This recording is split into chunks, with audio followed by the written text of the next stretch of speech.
유다의 죄는 그들의 마음판에 철필로 기록되어 있고 금강석 촉으로 새겨져 있다. 그들의 제단뿔 위에도 그 죄가 새겨져 있다. 자손은 그 기록을 보고서 조상이 지은 죄를 기억할 것이다.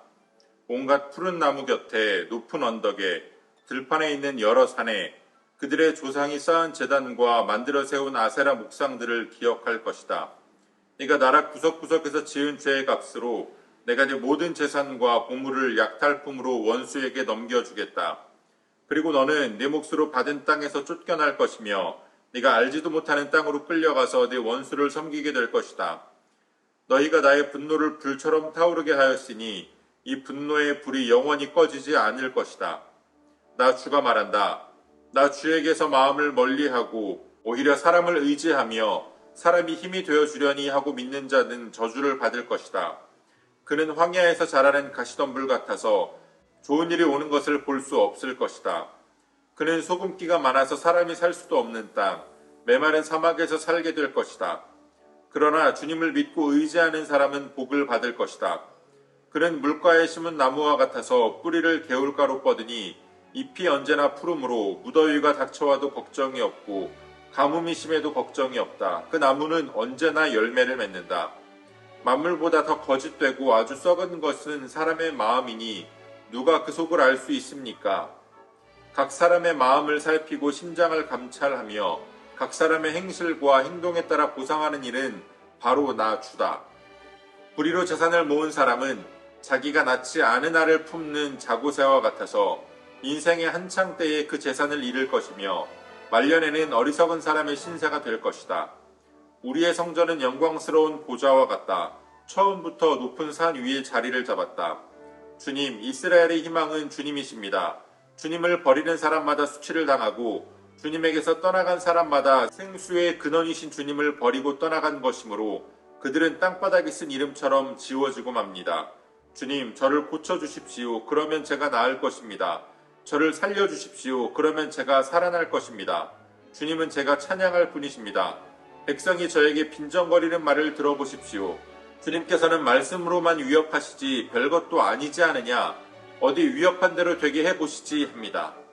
그러나 저는 목자가 되지 않으려고 도망을 가거나 주님 섬기기를 피하려고 하지도 않았습니다. 재앙의 날을 오게 해달라고 간구하지도 않았습니다. 주님께서 보시는 앞에서 제가 아뢰었으므로 주님께서는 제가 무엇을 아뢰었는지를 알고 계십니다. 저를 무섭게 하지 마십시오. 주님은 재앙의 날에 저의 피난처이십니다. 저를 박해하는 사람들이 수치를 당하게 하시고 제가 수치를 당하지는 않게 하여 주십시오. 그들이 무서워 당황하게 하시고 제가 무서워 당황하지는 않게 하여 주십시오. 이제는 그들에게 재앙의 날이 오게 하시며 갑절의 형벌로 그들을 멸망시켜 주십시오. 아멘. 8월 9일 수요일 오늘의 매일 성경 본문 말씀은 예레미야 17장 1절로 18절까지의 말씀입니다. 16장 10절의 말씀에서 하나님께서는 유다 백성들이 예레미야를 향해서 하나님은 왜 우리에게 이러한 재앙을 선포하시는가 이렇게 물을 것이라고 말씀하셨습니다. 그리고 오늘의 본문에서 하나님은 그러한 백성들의 질문에 대한 답을 정확하게 말씀하십니다. 그들의 죄악 때문입니다. 그들의 죄악이 그들의 마음판에 새겨져 있습니다. 또 제단 뿔에도 새겨져 있습니다. 그들의 후손들이 그들의 죄를 기억할 것입니다. 그리고 그들이 지은 죄로 말미암아 그들의 모든 재산과 모든 보물들이 약탈품으로 빼앗기게 될 것입니다. 그들이 받은 땅조차도 그들은 잃어버리게 될 것입니다. 자신들의 죄악과 교만을 버리지 못하고 여전히 자신들이 가진 물질과 또 자신들 주변의 강대국들을 의지했던 유다 백성들을 향해서 하나님께서는 사람을 의지하지 말고 나를 의지하라 라고 말씀하십니다. 사람을 의지하는 자의 마지막은 결국 사막에 심겨진 가시덤불과도 같습니다. 그와는 대조적으로 하나님을 의지하는 자는 물가에 심기운 나무와 같다고 말씀하십니다. 그 열매가 끊어지지 않습니다. 아무리 우리가 의지할 만한 사람처럼 보이더라도 사람의 속은 아무도 알 수 없는 것입니다. 우리가 의지했던 사람으로 말미암아 우리는 크게 실망을 하기도 하고 넘어지기도 합니다. 그러나 우리가 의지하는 하나님, 우리를 자녀 삼아 주신 그 하나님은 결코 우리를 실망시키시는 하나님이 아니십니다. 하나님은 신실하시고 하나님의 말씀은 언제나 성취됩니다. 하나님의 언약만큼 우리가 믿을 수 있는 것은 이 세상에 없습니다. 이제 예레미야는 자신들의 죄로 말미암아 멸망을 당하게 된, 하나님의 심판을 당하게 된 유다 백성들의 운명을 받아들입니다. 그러면서 끝까지 하나님 앞에 하나님께서 맡겨진 사명을 감당하였던 자신의 충성됨을 고백하면서 재앙을 주실 때에 자신의 피난처가 되어주시기를 간구합니다. 그는 유다 백성들의 모든 조롱과 모욕을 견뎌냈습니다. 맡겨진 사명을 버리겠다고 도망하지도 않았습니다. 오직 하나님께서 주시는 말씀을 하나님께서 주신 대로 백성들에게 있는 그대로 선포했습니다.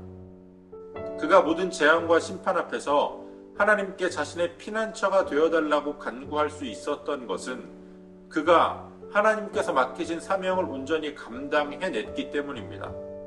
그는 다른 유다 백성들처럼 자기의 마음의 고집을 따라 행하지 않았습니다. 죄악과 교만 가운데 행하지 않았습니다. 사회가 점점 흉흉해져 가고 이 땅이 점점 험해져 가고 있습니다. 우리는 이제 주님이 언제 다시 오셔도 이상하지 않는 그러한 시대를 살아갑니다.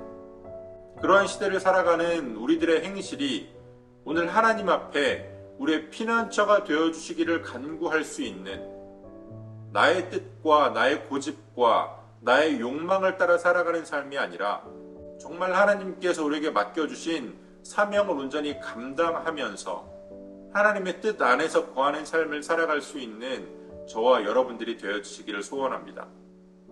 오늘도 우리에게 주신 본문의 말씀을 몇 차례 더 읽으시면서 여러분들에게 개별적으로 깨닫게 하시는 하나님의 말씀을 묵상하시고 각자의 기도로 오늘의 묵상을 마치겠습니다.